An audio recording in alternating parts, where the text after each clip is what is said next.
আউযু বিল্লাহি মিনাশ শাইতানির রাজীম। বিসমিল্লাহির রাহমানির রাহিম। ইয়া আইয়ুহাল্লাযীনা আমানু হাল আদুল্লুকুম আলা তিজারাহ। ইয়া আইয়ুহাল্লাযীনা আমানু, হে ইমানদারগণ, তোমরা যারা ঈমান এনেছো, হাল আদুল্লুকুম আলা তিজারাহ, আমি কি তোমাদেরকে এমন একটি ব্যবসার সন্ধান দেব না? আমি অবশ্যই তোমাদেরকে একটি ব্যবসার সন্ধান দেব। তুনজিকুম মিন আযাবিন আলীম,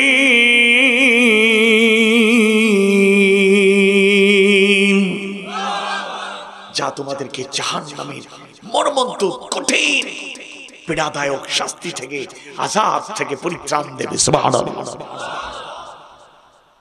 চারটা মুনাফা আল্লাহ তাআলা ব্যবসার ক্ষেত্রে বলেছেন।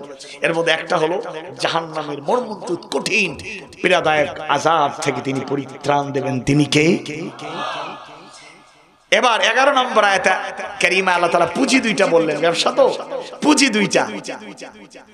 تؤمنون بالله ورسوله وتجاهدون في سبيل الله بأموالكم وأنفسكم। এক নম্বর পুঁজি হলো তুমিনুন বিল্লাহি ওয়া রাসূলিহি, তোমরা আল্লাহ এবং তার রাসূলের প্রতি ঈমান আনবে, ঈমান আনো। وتجاهدون في سبيل الله بأموالكم وأنفسكم, এবং আল্লাহর পথে জান এবং মাল দিয়ে জিহাদ করবে। তোমরা জিহাদ করো। আল্লাহু আকবার। যালিকুম খায়রুল লাকুম ইন কুনতুম তা'লামুন।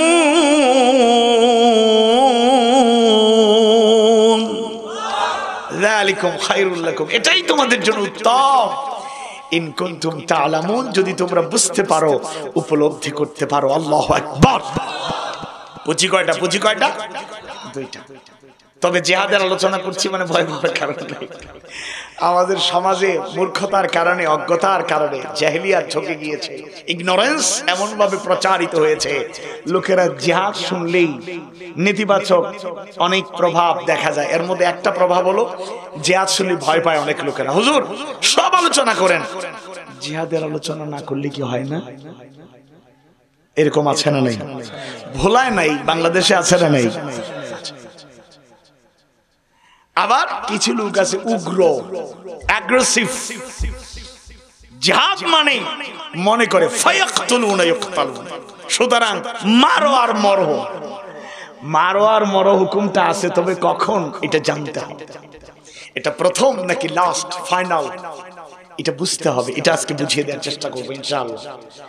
এক, জিহাদ শুনে ভয় পাওয়ার কোনো কারণ, আওয়াজ বাড়িয়ে বলুন কারণ, গোটা দুনিয়ার মুসলমানরা মোরলেস 200 কোটি মুসলমান, আর আমাদের সবচেয়ে বেশি ডিস্টার্ব করে, নির্যাতন করে যারা, তারা হলো ইহুদি। তারা ইহুদিদের সংখ্যা কত? এটাও 2, তবে 200 কোটি না, মাত্র 2 কোটি। আন্ডা বাচ্চা সহ ইহুদিদের সংখ্যা হলো কত? মাত্র 2 কোটি। এই 2 কোটি শুধু 200 কোটি মুসলমানদের যে নির্যাতন করে, ব্যাপারটা এরকম না। এরা পুরা ওয়ার্ল্ড, সকল মানুষের উপর এরা ডমিনেট করে, নেতৃত্ব দেয়। কারণ তাদের আছে পলিটিক্যাল পাওয়ার, তাদের আছে ফিনান্সিয়াল পাওয়ার, তাদের আছে মিডিয়া পাওয়ার। সব দিক থেকে এই শত্রুপক্ষকে জানতে হবে, আমাদের উইকনেসটা ফাইন্ড আউট করতে হবে। আজকে জিহাদের পথ, হকের পথে থাকার সংগ্রাম, আল্লাহর পথে ধারাবাহিকভাবে চেষ্টা প্রচেষ্টা মুমিন মুসলমানরা যেদিন থেকে ভুলে গিয়েছে, পাশ কাটিয়ে যাওয়ার চেষ্টা শুরু করেছে, সেদিন থেকে জগদ্দল পাথরের মতো জুলুম আমাদের উপর চলছে। বলেন ঠিক না? বাঘের মতো, সিংহের মতো যারা গর্জে উঠত, বাঘের জাতি বাঘের মতো সাহসী ভূমিকা পালনকারী মুসলমান জাতি যেদিন থেকে বিড়ালের মতো মিউ মিউ করা শিখে গিয়েছে, ওই দিন থেকে কপালে আর তাদের উপরে জুলুমের স্টিম রুলার শুরু হয়ে গিয়েছে। বলেন ঠিক কিনা? এজন্য জাত মানে ভয় পাওয়ার কোনো কারণ নাই। আবার জাত মানে জঙ্গিবাদ নয়। বোমের ইসলাম কায়েম করার নীতি ইসলাম শেখায় নাই। বলেন ঠিক কিনা? যদি ভোলা এরকম কোন জঙ্গিদের সন্ধান পাওয়া যায় তাহলে বোঝানোর চেষ্টা করবেন, কোরআন হাদিসের যথাযথ জ্ঞান ইলম তার মধ্যে দেওয়ার চেষ্টা করবেন, তাফসীরের কিতাবগুলো দেওয়ার চেষ্টা করবেন, জিহাদের আয়াতগুলোর ব্যাখ্যা জানার সুযোগ করে দেবেন, হাদিসগুলো জানানোর চেষ্টা করবেন, রাসূলের সিরাত থেকে তার আদর্শগুলোকে তুলে ধরার চেষ্টা করবেন। এরপরে কাজ না হইলে কয়দিন লাল দালানের ভেতরে রেস্টে থাকার ব্যবস্থা করবেন। বলেন ঠিক কিনা? আর প্রপার ওয়েতে যারা জিহাদ করে, এক শ্রেণীর লোক আছে তাদেরকে মিথ্যা মামলা দিয়া ষড়যন্ত্র করে তাদেরকে বন্দী রাখে, এমনকি শহীদ করে। বলেন ঠিক কিনা? জাহাজ শুনলে ভয় পাওয়ার কারণ জবাবে নাই। জাহাজ শুনে যাদের কথা বলে, যাদের পথে চলে, জবাবে জঙ্গি হওয়ার সুযোগ নাই। একইভাবে হক পথে থেকে প্রপার ওয়েতে সঠিকভাবে যারা জাহাজ করছে তাদের বিরুদ্ধে নির্যাতন, নিপীড়ন, ষড়যন্ত্র বাংলার জমিনে বরদাস্ত করা হবে না। আল্লাহ তাআলা সবাইকে বোঝার তৌফিক দিন। বলুন আমিন। যাদের ব্যাখ্যা আমরা করব ইনশাআল্লাহ। আল্লাহ তাআলা বলেন যালিকুম খায়রুল লাকুম, এটাই তোমাদের জন্য উত্তম, ইন কুনতুম তাআলামুন, যদি তোমরা বুঝতে পারো, উপলব্ধি করতে পারো। সুবহানাল্লাহ। 12 নম্বর আয়াতে কারিমায় আল্লাহ সুবহানাহু ওয়া তাআলা আরো দুইটা মুনাফার কথা, পুরস্কারের কথা জানায় দেন। ইয়াগফির লাকুম যুনুবাকুম, তোমাদের গুনাহ খাতা মাফ করে দেয়া হবে। সুবহানাল্লাহ। বাড়ি গিয়া আপনাদের কষ্ট হচ্ছে, রেসপন্স করবেন, আপনাদেরও ক্লান্তি দূর থাকবে, অ্যাটেনশনটা গ্রো করবে, বেশি মনোযোগ থাকবে। বলেন ইনশাআল্লাহ। অন্যতম একটা মুনাফা হলো ইয়াগফির লাকুম যুনুবাকুম, তোমাদের গুনাহ খাতা মাফ করে দেয়া হবে। সুবহানাল্লাহ। ويدخلكم جنات تجري من تحتها الأنهار ومساكن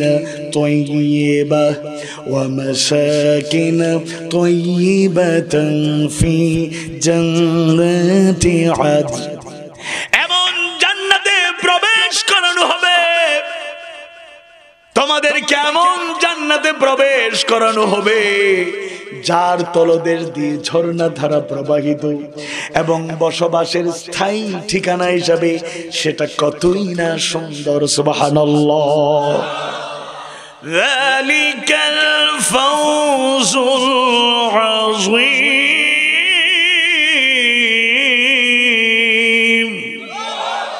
আর এটা হলো তোমাদের জন্য মহা পুরস্কার। আল্লাহু আকবার। 13 নম্বর আয়াতে আল্লাহ তাআলা আরেকটা মহা পুরস্কারের মুনাফার ঘোষণা দিচ্ছেন। সুবহানাল্লাহ। আগেই সুবহানাল্লাহ বলার কারণ আছে, কারণ এটার জন্য এখন দুনিয়ার মুসলমানরা, মুসলিমরা অসহায় হয়ে আল্লাহর কাছে বারবার ফরিয়াদ করছে। ওয়া উখরা তুহিব্বুনাহা, ওয়া উখরা আরো আছে, তুহিব্বুনাহা যা তোমরা পছন্দ করো, ভালোবাসো। নাসরুম মিনাল্লাহি ওয়া ফাতহুন করিব।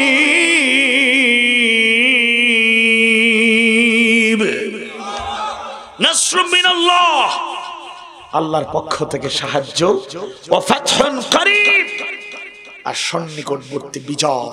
আল্লাহ মজলুম মুসলিম উম্মাকে সাহায্য করো, যার যার অবস্থার আলোকে তুমি বিজয় দান করো। বলে না আমিন। এরপরে আল্লাহ তাআলা মুমিনদের উদ্দেশ্য করে বলছেন, তার নবীকে উদ্দেশ্য করে মুমিনদের সুসংবাদ জানাতে বলছেন, ওয়াবাশশিরিল মুমিনিন,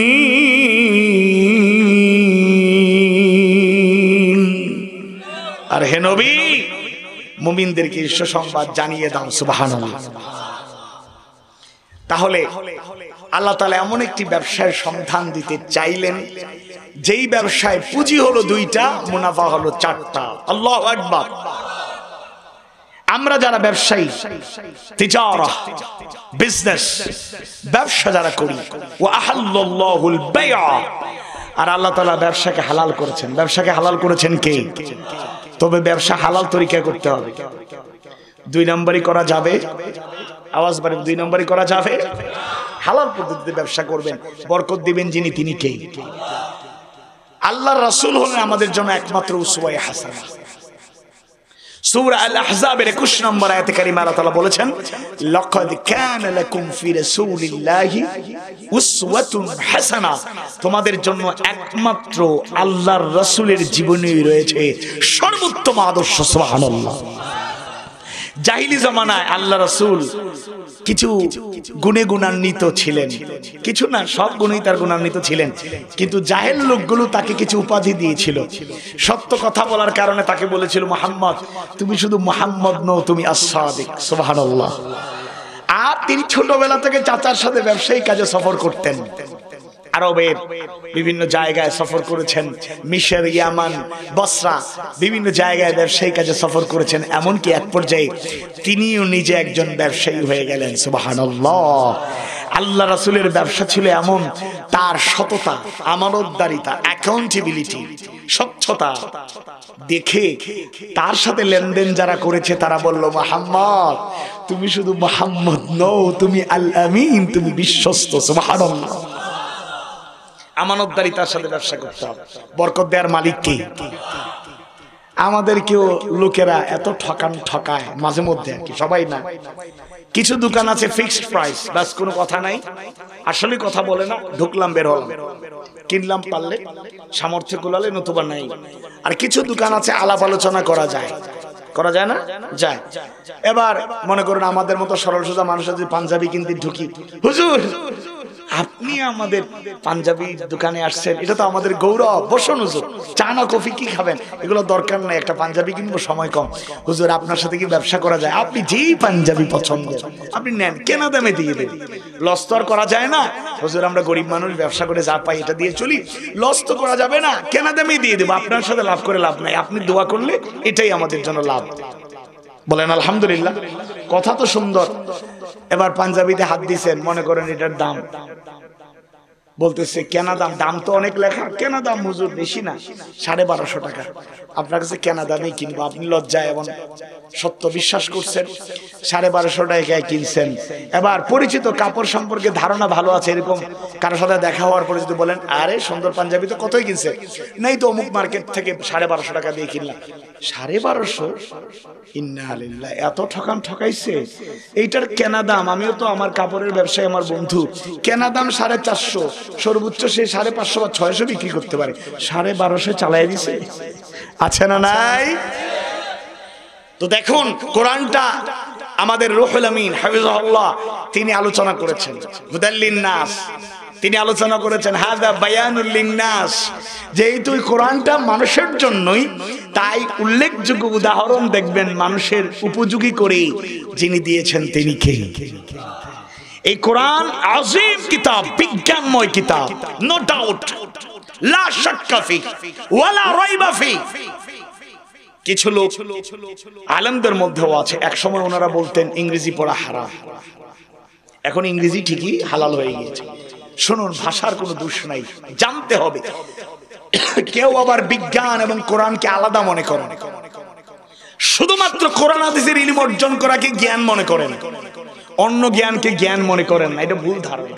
হ্যাঁ, অনৈতিক কোন শিক্ষা কখনোই সমর্থনযোগ্য হতে পারে, আওয়াজ বাড়াবেন, হতে পারে। ট্রান্সজেন্ডার থেকে শুরু করে আরো যত আপত্তিকর বিষয়গুলো শিক্ষা ব্যবস্থায় চালু হয়েছে, পাঠ্যপুস্তকে জড়িয়ে দেওয়া হয়েছে, অবিলম্বে সেগুলো ডিলিট করে, রিমুভ করে, বই থেকে বাদ না দিলে প্রতিবাদ দেখেছেন, প্রতিরোধ আন্দোলন এখনো দেখেন নাই। টেকনাফ থেকে তেতুলিয়া, রূপসা থেকে পাথরিয়ায় প্রয়োজনে আন্দোলনের সূচনা হবে, বলেন ঠিক কিনা? সুতরাং কোরআন হলো আযীম কিতাব। আল্লাহ বলেন বিসমিল্লাহির রহমানির রহিম, ইয়াসিন ওয়াল কোরআনিল হাকীম। ইয়াসিন, বিজ্ঞানময় কোরআনের শপথ। সুবহানাল্লাহ। বিজ্ঞানীদের মধ্যে, সায়েন্টিস্টদের মধ্যে এক সময়, একটা ছোট্ট উদাহরণ দিচ্ছি, বিজ্ঞানীদের মধ্যে, সায়েন্টিস্টদের মধ্যে একটা মত পার্থক্য ছিল। গ্রহ নক্ষত্রের ঘূর্ণায়মান নেই, গ্রহ কোনটা ঘুরে কোনটা ঘুরে না এগুলো নিয়ে রিসার্চ করতে গিয়ে কিছু দ্বন্দ্ব, সমাধান হচ্ছিল না। বেশি বছর আগের কথা নয়, যারা সচেতন জানেন। একটা পর্যায়ে সবাই কোরআনের কাছে সারেন্ডার করলেন। ১৫০০ বছর আগে এই সমস্যার সমাধান যিনি দিয়েছেন তিনি কে? ওয়াকুল্লুন ফি ফালাকিন ইয়াসবাহুন। আর প্রতিটি গ্রহ নক্ষত্র যার যার কক্ষপথে পরিভ্রমণ করে। আসল কথা হলো এই গ্রহ নক্ষত্র সবকিছু একজন সৃষ্টি করেছেন, একজন খালেক, তিনি কে? আওয়াজ বাড়িয়ে বলুন, তিনি কে? সুতরাং যিনি সৃষ্টি করেছেন তিনি পথ নির্ণয় করে দিয়েছেন, সবাইকে যার যার কক্ষপথে পরিভ্রমণের সুযোগ করে দিয়েছেন। সুবহানাল্লাহ।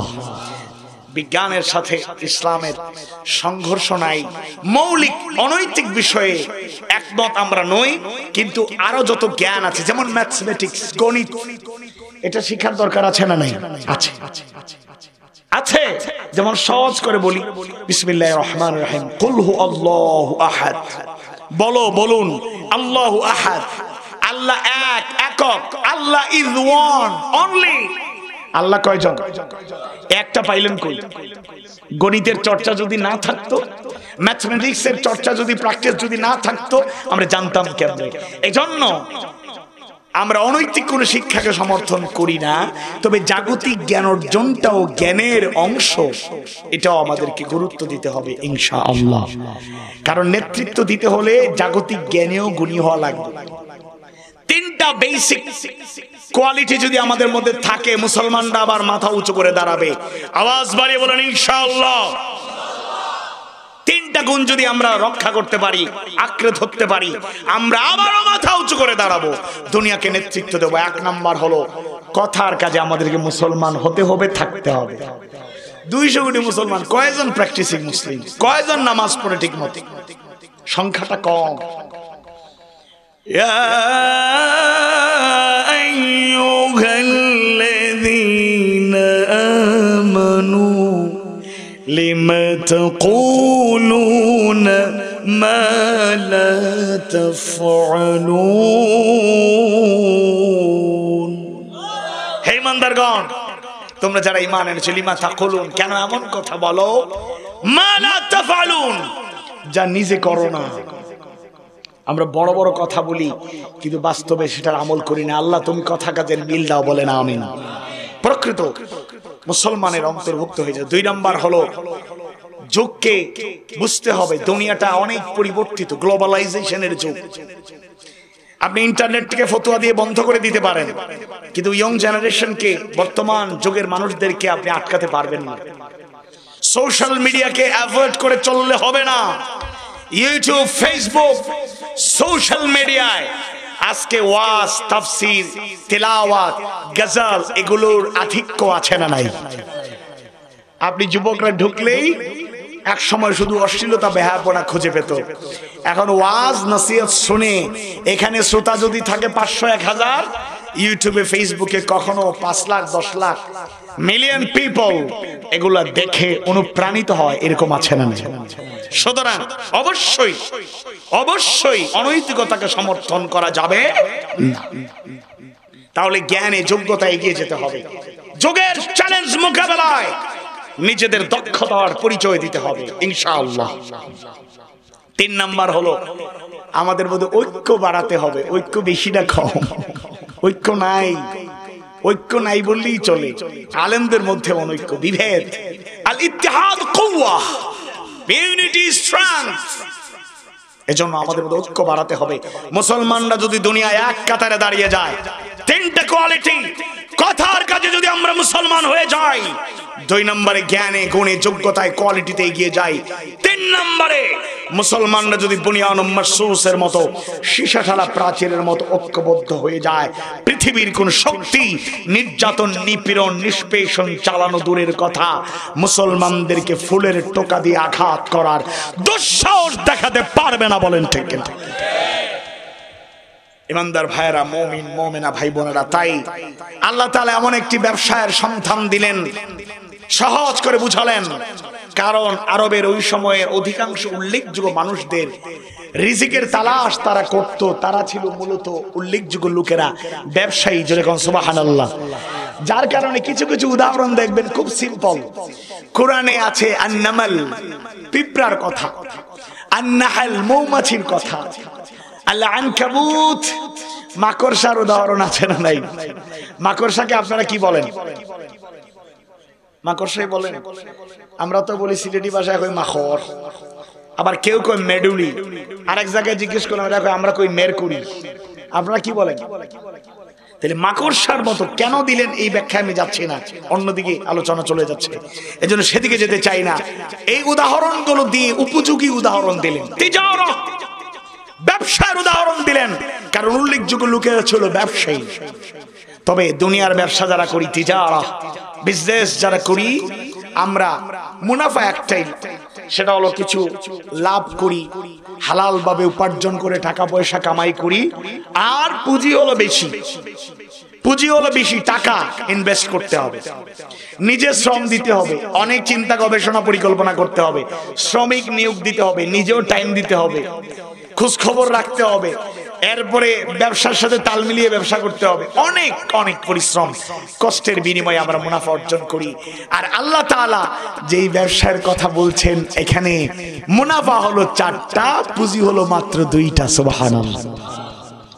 আমরা জাহান্নামের আগুন থেকে বাঁচতে চাই, গুনাহ খাতা মাফ করাতে চাই, জান্নাতে যেতে চাই, আল্লাহর সাহায্য এবং বিজয় চাই নাকি চাই না?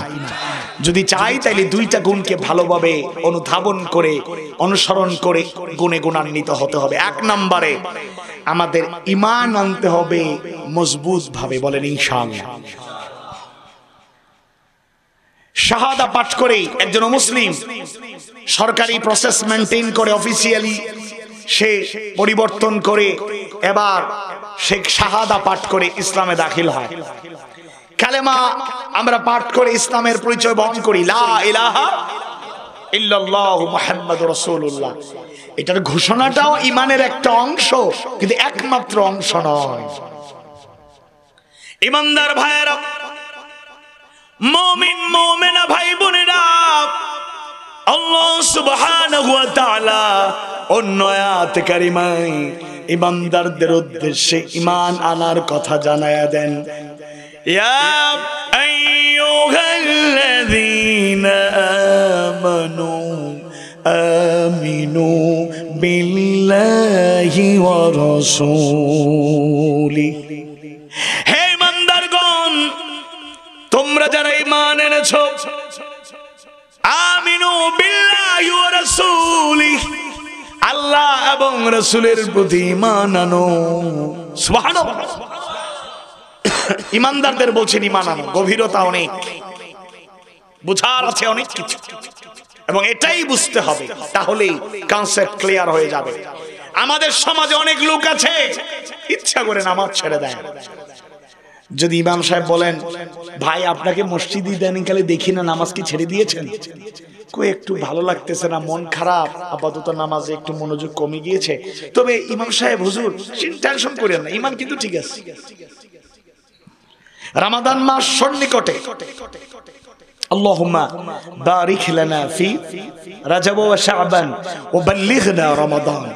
যেহেতু এখন রজব শেষ, আল্লাহুম্মা বারিক লানা ফি শাবান ওয়া বাল্লিগনা রমাদান। সবাই পড়ি আমিন। রমাদান মাস রেস্টুরেন্টে লেখা, পর্দার মধ্যে ব্যানার টাঙায়া দিছে যে রেস্টুরেন্টের ভেতরে সুন্দরভাবে সুব্যবস্থাপনায় অমুসলিম ভাই বোনদের জন্য খাবারের ব্যবস্থা আছে। যদি উকি দেন, ঢুকেন, দেখবেন একজন মুসলিম খুঁজে পাওয়া যাবে না। যদি খাইতে কেউ বসে, তাও মুসলমানের সন্তান আছে না নাই? ভাতিজা করলা কি? চাচা আপনি দেখছেন লুকায়ে খাচ্ছি, সবার আগে সাহারি খাইছি, ইফতারও সবার আগে গিয়ে বসবো, পরিবার কেউ জানে না, আসলে বহুদিন থেকে বদভ্যাস, রোজা রাখতে পারি না। তবে আঙ্কেল চাচা চিন্তা করেন না, রোজা ঠিক মতো রাখতে পারছি না, ইমান কিন্তু ঠিক আছে। ইমান কি আছে?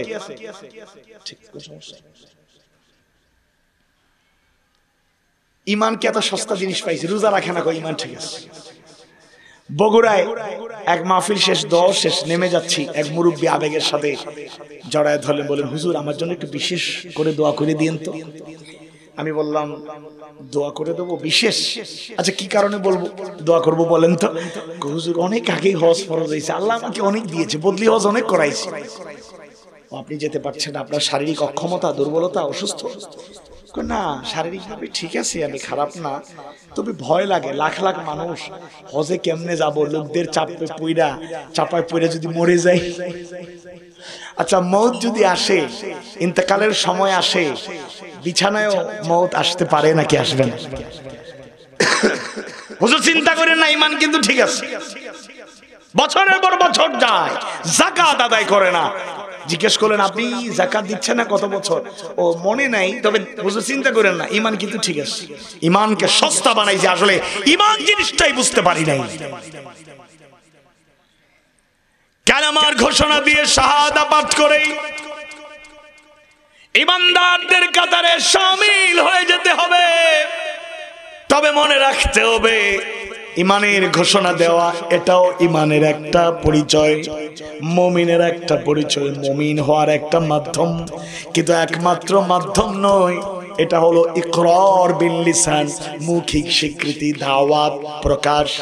আরো দুইটা আছে, এক নাম্বার হলো আত-তাসদীক বিল জানান, অন্তর দিয়ে বিশ্বাস, আর একটা আছে 3 নম্বরে ওয়াল আমালু বিল আরকান, কাজের মাধ্যমে বাস্তবায়ন।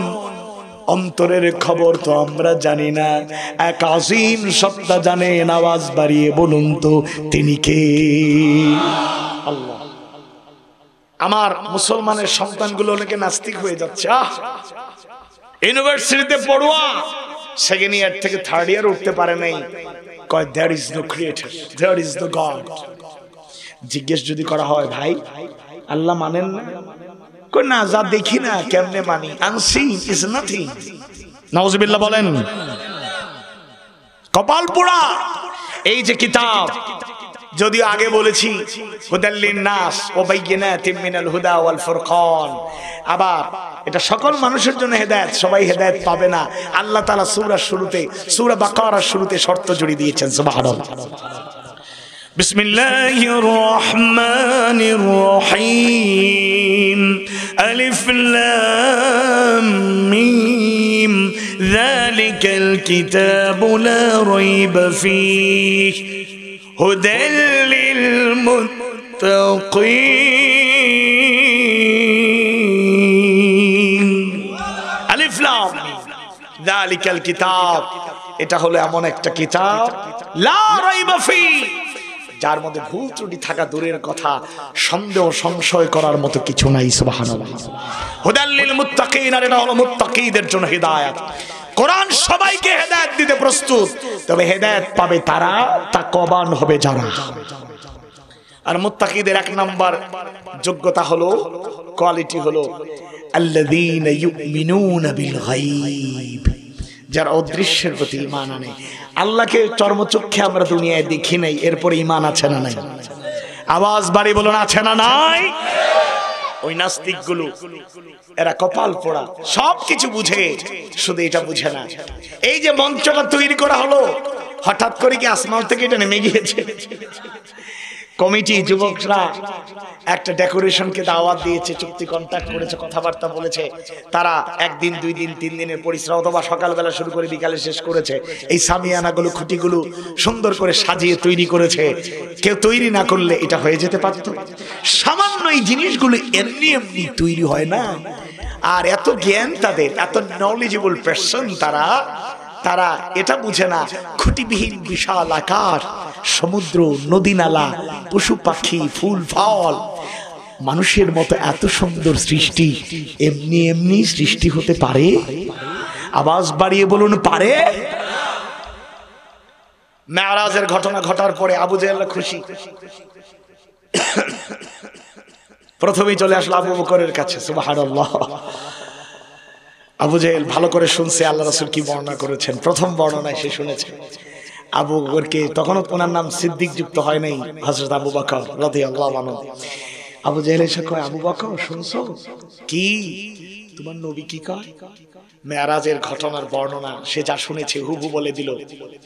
আবু বকর রাদিয়াল্লাহু আনহু শোনার পরে শুধু একটা প্রশ্ন করলেন, আবু জেহেল তুমি যে কথাগুলো বলছো এগুলো কি আমার নবী বলেছেন, তার মুখ থেকে শুনেছো? হ্যাঁ, তার কাছে থেকে নিজ চোখে তাকে দেখেছি, নিজ কানে শুনে তোমার কাছেই প্রথমে এসেছি, কারণ তুমি তার সবচেয়ে কাছের মানুষ। এখনো কি তারে মানবা? হযরত আবু বকর রাদিয়াল্লাহু আনহু বললেন, আবু জেহেল শুনে রাখো, আল্লাহকে দেখি নাই, এরপর তার প্রতি যার কথা ঈমান এনেছি, জান্নাত দেখি নাই, জাহান্নাম দেখি নাই, তার কথায় সেগুলোর প্রতিও আমাদের ঈমানের কোনো কমতি নাই। জীবনে যিনি একটা মিথ্যা কথা বলেন নাই, নবুয়তি দায়িত্ব পালন করছেন, আজ থেকে তাকে চিনি না, আরো আগে থেকে তাকে চিনি। জীবনে যে একটা মিথ্যা কথা বলে নাই, প্রতারণা করে নাই, আমানতের খেয়ানত করে নাই, ওয়াদা ভঙ্গ করে নাই, সেই লোকটার কথা মিথ্যা হতে পারে না। আবু জেহেল শুনে রাখো, আল্লাহ রাসূল যা বলেছেন শুধু সত্য নয়, এটা মহাসত্য। আল্লাহ রাসূলের সাথে আবু বকরের দেখা হয়ে গেল। আল্লাহর রাসূল বললেন, হে আবু বকর, আবু জেহেলকে নাকি এরকম জবাব দিয়েছো? আবু বকর স্বীকৃতি জানালেন, খুলে বললেন, আল্লাহ রাসূল বললেন, আবু বকর তুমি শুধু আবু বকর নও, তুমি সিদ্দিক, তুমি সত্যবাদী, মহাসত্যবাদী। সুবহানাল্লাহ। ঈমানদাররা শুনে রাখুন, আমাদের ঈমান এত ঠুনকো নয়। আল্লাহকে দেখি নাই, রাসূলকেও দেখি নাই, তবে রাসূলকে দুনিয়াতেও দেখার সুযোগ আছে না নাই? আল্লাহ এমন ঈমান দাও, এমন আমল দাও, স্বপ্ন যুগে হলেও বিশ্ব নবী সাইয়্যিদুল মুরসালিন, মায়ার নবী, দয়ার নবী, রাহমাতুল লিল আলামিন কে জীবনে যেন একটা বার দেখতে পারি, বলেন আমিন। আল্লাহকে দেখি না, ঈমান হারা হব না। মনে রাখবেন, ঈমান যদি ঠিক থাকে, মজবুত ঈমানের অধিকারী যদি হয়ে যায়, প্রকৃত মুমিন, মুমিনার কাতারে যদি শামিল হয়ে যায়, এমন একদিন আসবে যদি জান্নাতি হয়ে যায়, আল্লাহ তাআলা জান্নাতীদের বলবেন, হে জান্নাতীরা, তোমাদেরকে যে নিয়ামতের ঘোষণা দেওয়া হয়েছিল সেই নিয়ামতগুলো তোমরা পেয়েছো কিনা? আসল কথা হলো, জান্নাতীরা এমন নাজ নিয়ামত পেয়ে যাবে যা সে কখনোই শুনে নাই, যা কোনোদিন কেউ এত সুন্দর করে বলে নাই, কল্পনাও করতে পারে নাই, সব পেয়ে গিয়েছেন। চিন্তা ভাবনা করে জান্নাতীরা আবার বলবে, রব্বুল আলামিন আসল জিনিসই তো পাই নাই। সুবহানাল্লাহ। যে আল্লাহর জন্য, আল্লাহর গোলামীর জন্য জান্নাতি হওয়া এত সোজা নয়, জান্নাতি হওয়া এত সোজা নয়। জান্নাতি হতে গিয়ে কত রকমের কষ্ট, দুঃখ, যাতনা, নির্যাতন, নিপীড়ন সওয়া লেগেছে নাকি লাগে নাই? জান্নাতীরা বলবে, আল্লাহ আসল জিনিস তো এখনো বাকি, দিদারে এলাহি। রব্বুল আলামিন, আমরা আমাদের আল্লাহকে স্বচক্ষে দেখতে চাই। আল্লাহু আকবার। অপেক্ষা করুন, অধৈর্য হয়ে যাবেন না, ঠনকো চিন্তা নিয়ে ঈমান হারা হয়ে যাবেন না। আল্লাহ চাইলে আমরা আল্লাহকে স্বচক্ষে দেখবো, তবে দুনিয়াতে না, জান্নাতে। আর দুনিয়াতে আমরা আল্লাহর নাজ নেয়ামত গ্রহণ করব, আর আমরা শুকরিয়া আদায় করব কার?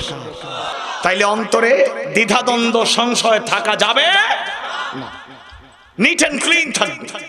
রিফ্রেশ করে নিন।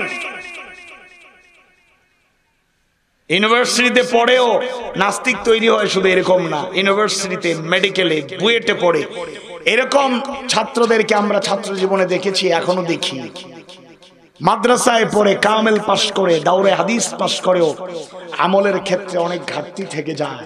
ইউনিভার্সিটিতে পড়ে, মেডিকেলে পড়ে, বুয়েটে পড়ে এমন তরুণদেরকেও দেখেছি দিনের পথে চলতে গিয়ে 5 ওয়াক্ত সালাত তারা যেভাবে পড়ে আমরা এরকম পড়তে পারি না। এমনকি এমন যুবকদের সন্ধানও জানি যাদের জীবনে তাহাজ্জুদ মিস হয় বড় কম। সুবহানাল্লাহ। এজন্য আল্লাহকে চেনার জন্য গভীর জ্ঞানের দরকার নাই, যদি স্বচ্ছ ঈমান থাকে, বিশ্বাসের আস্থার জায়গাটা মজবুত থাকে, তাহলে ঈমানকে আর মজবুত করে দিবেন যিনি, তিনি কে? আর ওয়ালা আমাল বিল আরকান, কাজের মাধ্যমে বাস্তবায়ন করতে হবে। আপনি ইমানদার দাবি করে নামাজ ছেড়ে দেন, কেমন ইমানদার? ইমানদার দাবি করেন ইচ্ছা করে রোজা ছেড়ে দেন, ইমানদার দাবি করেন মৌলিক ইবাদত বন্দেগীতে আপনার কোনো মনোযোগ নাই, ইমানদার দাবি করেন অবৈধ লেনদেনে আপনি এক নাম্বার, বড় বড় বক্তৃতা দেন দুর্নীতি মুক্ত লালমোহন চাই, খবর পাওয়া যায় দুর্নীতির মহারাজা আপনি নিজেই।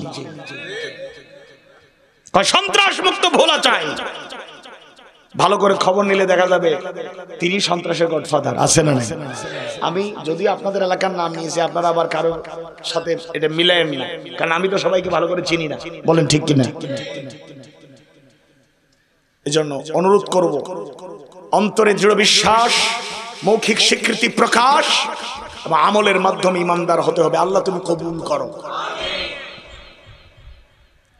দ্বিতীয় এবং সর্বশেষ যে বিষয়টা বলতে চাই, ওয়াতুজাহিদুনা ফি সাবিলিল্লাহি বিআমওয়ালিকুম ওয়া আনফুসিকুম, জান এবং মাল দিয়ে জিহাদ করতে হবে। কার পথে? আওয়াজ বাড়িয়ে বলুন, কার পথে? জিহাদ মানেই মারামারি, কাটাকাটি, যুদ্ধ, বিগ্রহ নয়। জিহাদ জুহদুন থেকে উৎপত্তি, অর্থ হলো চেষ্টা, প্রচেষ্টা। জিহাদ ফি সাবিলিল্লাহ মানে হলো আল্লাহর পথে চেষ্টা, প্রচেষ্টা চালানো। বাংলায় একটা কথা আছে, যদিও ইসলাম শব্দটা আরবি, কিন্তু বাংলায় ব্যবহৃত 2 শব্দের একটা বাক্য আছে। আমরা বলি কি করি? ইসলামী আন্দোলন করি। আমরা বলি ইসলামী আন্দোলন করি। ইংরেজিতে বলে ইসলামিক মুভমেন্ট, আরবিতে বলে আল হারকাতুল ইসলামিয়া। ইসলামী আন্দোলন, আল হারকাতুল ইসলামিয়া, ইসলামিক মুভমেন্ট। কোরআনের ভাষায় এটাকেই বলা হয় জিহাদ ফি সাবিলিল্লাহ। রাসূলের 23 বছরের নবুয়তি জিন্দেগি যদি স্টাডি করেন, ভালো করে পড়ার চেষ্টা করেন, অনেক ইসলামী স্কলাররা অভিমত দিয়েছেন জিহাদ হলো 5টা কাজের সমন্বয়, 5টা কাজের ধারাবাহিকতা। রাসূলের সিরাত, রাসূলের জীবন আদর্শ থেকে আমরা খুঁজে পাই জিহাদ মানে কয়টা কাজ? আওয়াজ বাড়ি বলেন, কয়টা কাজ? ওই যে তাফসীর করতে গিয়ে কখনো বলেন এই সূরাটা মাক্কি, এই সূরাটা মাদানী। কেন? এই আয়াতটা মাক্কি, এই আয়াতটা মাদানী কেন?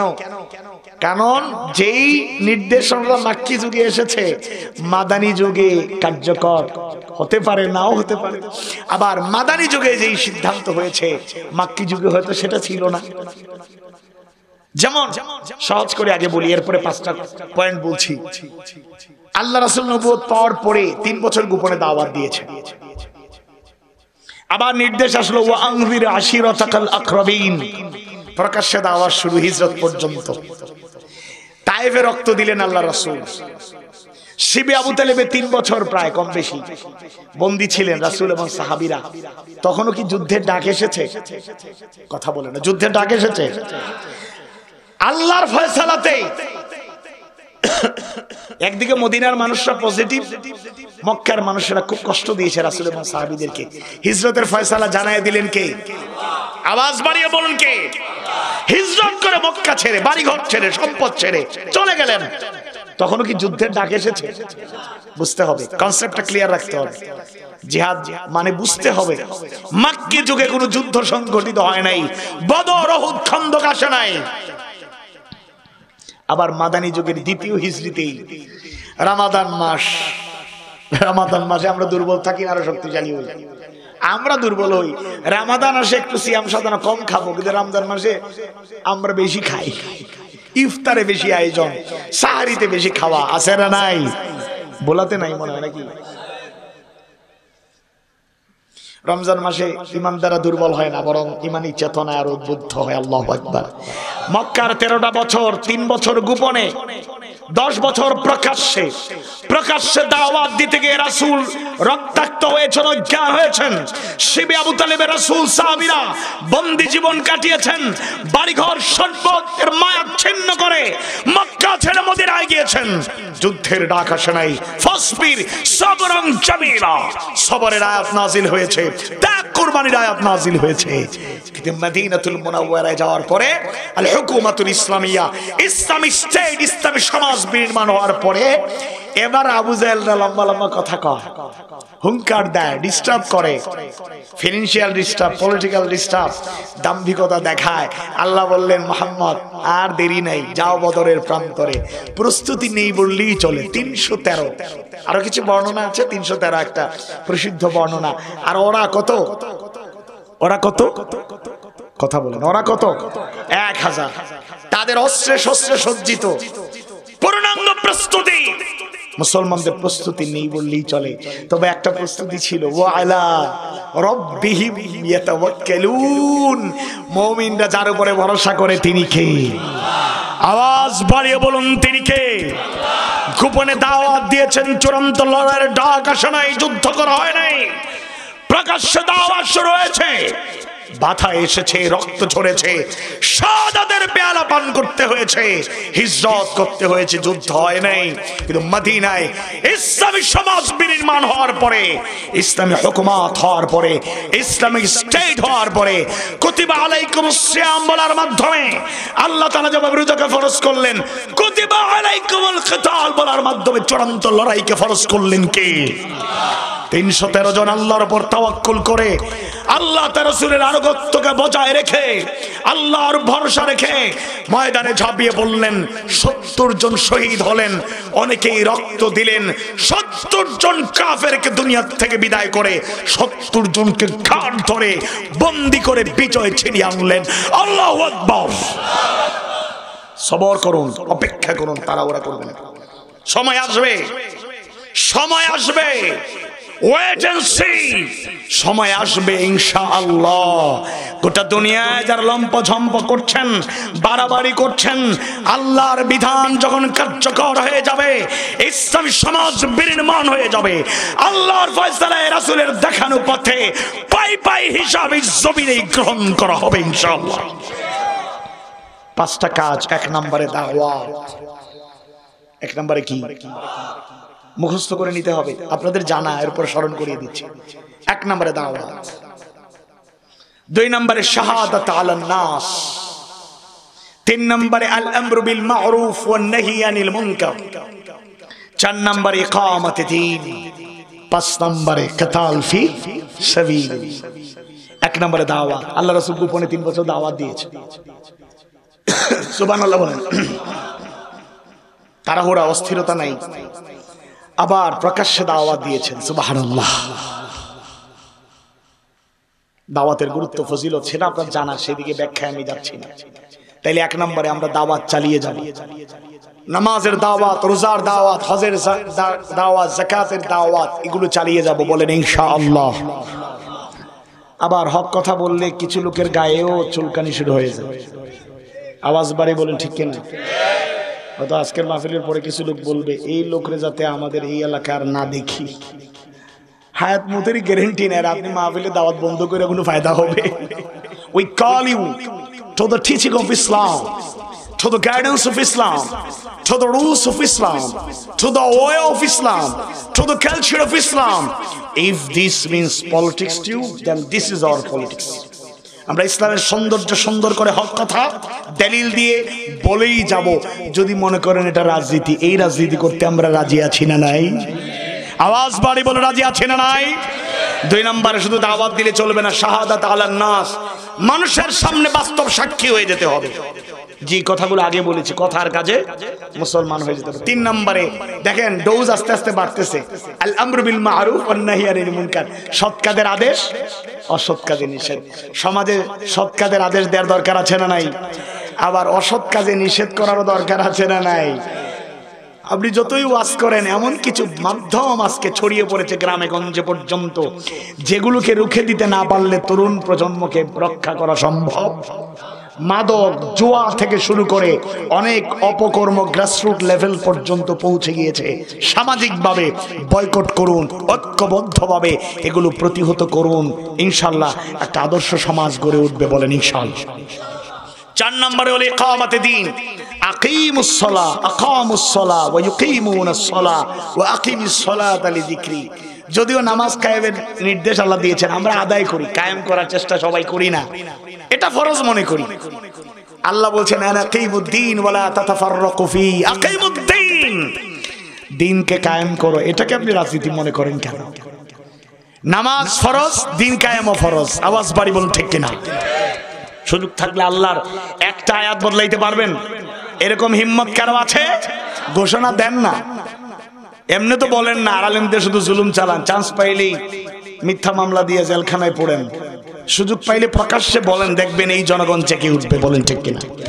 আর সর্বশেষ দিন কায়েম হয়ে গেলে কিতাল ফি সাবিলিল্লাহ। সম্মানিত উপস্থিতি, আমি আপনাদের সামনে সূরা সফের 10 থেকে 13 নম্বর আয়াতে কারিমার আলোকে, আল্লাহ তাআলা প্রদত্ত আয়াতে কারিমার আলোকে সর্বোত্তম আমলের সন্ধান তুলে ধরার চেষ্টা করলাম। সূরা সফের 10 থেকে 13 নম্বর আয়াতে কারিমা আল্লাহ তাআলা একটা ব্যবসার সন্ধান দিলেন, যেটা মুনাফা হলো 4টা, জাহান্নামের আগুন থেকে বাঁচার সুযোগ, জান্নাতে প্রবেশের সুযোগ, গুনাহ খাতা মাফ হবে, আল্লাহর সাহায্য এবং বিজয় পাওয়া যাবে, সুবহানাল্লাহ। আর মুনাফা পুঁজি হলো মাত্র 2টা, একটা হলো আল্লাহ তাআলার প্রতি ঈমান আনতে হবে, আর আল্লাহর পথে জান এবং মাল দিয়ে জিহাদ করতে হবে। আল্লাহ তাআলা বুঝার তৌফিক দিন, আমিন।